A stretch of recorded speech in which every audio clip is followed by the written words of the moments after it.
Problem. Sugar ఉందంటే pancreas ఇక్కడ ఉండదు, షుగర్ కి సంబంధించిన అవయవం అక్కడేమి ఇవ్వట్లేదు, లోపలికి ఏమి అదే కదా. ఏ చిన్నది వచ్చినా టక్ నుంచి లోపలికి వెళ్ళి వేసుకుంటాం కదా, లోపల టాబ్లెట్ వేసుకుంటాం కదా. టాబ్లెట్ కావచ్చు, ఆయుర్వేదిక్ పౌడర్ కావచ్చు, హోమియోపతి పిల్స్ కావచ్చు, ఏదైనా లోపలికి వేసుకుంటాం. అదేంటంటే ఇక్కడ మీరు అదేం కాకుండా బెడ్ మీద పడుకోబెట్టి వెన్నుముకకి ట్రీట్మెంట్ ఇస్తున్నారు. ఆ వెన్నుముకకి ట్రీట్మెంట్ ఇస్తే షుగర్ ఎలా తగ్గుద్ది?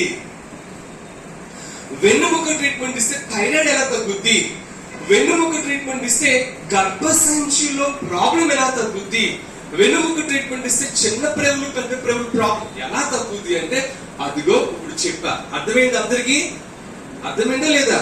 మీరు ఇంతకుముందు ఈ వీడియో చూసారా లేదా? తర్వాత మీకు తనకి ఇచ్చినప్పుడు మీకు పెడతాము, ప్రశాంతంగా చూసి ఆ తర్వాత మీరు వెళ్ళండి.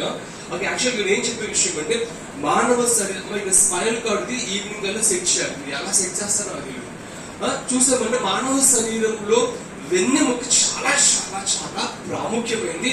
ఏమంటే ఆ వెన్నెముక నుంచి ప్రతి ఒక్క అవయవం, కన్ను, కిడ్నీ, కాలు, ప్రతి నరం కూడా మనకి ఆ వెన్నుముక నుంచి మాత్రమే కనపడుతుంది. సో ఇక్కడ థెరపీ అనేది మన వెన్నుముకకి ఇవ్వడం, అది కూడా ఈ టోర్మానియం ద్వారా ఆ వెన్నుముకని మనం అలైన్ చేయడం, ఈ టోర్మానియం వేడి చేసి ఆ విధంగా చేయడం వల్ల అది ఎలాంటి ప్రాబ్లం అనేది ఇక్కడ మనం తేడా చూపించగలుగుతున్నప్పుడు బయట వాటికి ఇక్కడికి ఇంత బాగా తొందర.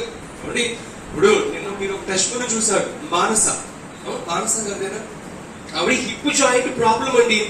హిప్ నేను వచ్చాను, మీ అందరూ చూసారు కదా, అది మీ యూట్యూబ్ ఛానల్లో మీ ఫోన్ లో కూడా వచ్చింది, తరచుగా చూసాను, షేర్ చేయొచ్చు కూడా. ఇక్కడ హిప్ జాయింట్ లో ప్రాబ్లం అండి. ఆవిడకి వెన్నుముకకి ట్రీట్మెంట్ ఇచ్చాం, అయినా అది కూడా ఆవిడకి తేడా వచ్చింది. ఎంత బాగా తేడా వచ్చింది కదండి, దగ్గర 80% ఆవిడకి తేడా వచ్చింది. అంటే ఏమవుతుందంటే మన సిస్టమ్ లో ఆ వెన్నుముకకి థెరపీ ఇవ్వడం అనేది ఎక్కడెక్కడ ఎలాంటి ప్రాబ్లం తేడా వస్తుంది చూడండి. బయట అన్ని లక్షలైనా సరే తేడా రానిది మరి మన థెరపీ మొదలు పెట్టిన 21 రోజులు అంత బాగా తేడా వచ్చింది. దానికి కారణం ఏంటంటే చెప్పినట్టుగా స్పైనల్ కార్డ్ బయట జరిగే విధానం అంతా, ఆ మందులు కావచ్చు అదంతా కదా. అది మీకు ఉదాహరణ చెప్పే కదా, మొక్క మీద పైన నీళ్లు చిమ్మరించినట్టుగా ఉంటుంది బయట విధానం. మనది ఏంటంటే ఆ మొక్కకి నీరు పైన చిమ్మరించడం కాదు, వేళ్ళ నుండి మనం మొక్కకి నీరు ఇవ్వడం లాగా మన ట్రీట్మెంట్ ఉంటుంది. అర్థమైంది అందరికి? మంచిది మన మాట సార్. మీరు పనిచేస్తాయి, కొన్నాళ్ళు పనిచేస్తే పడతాయి, నీ కొన్నాళ్ళు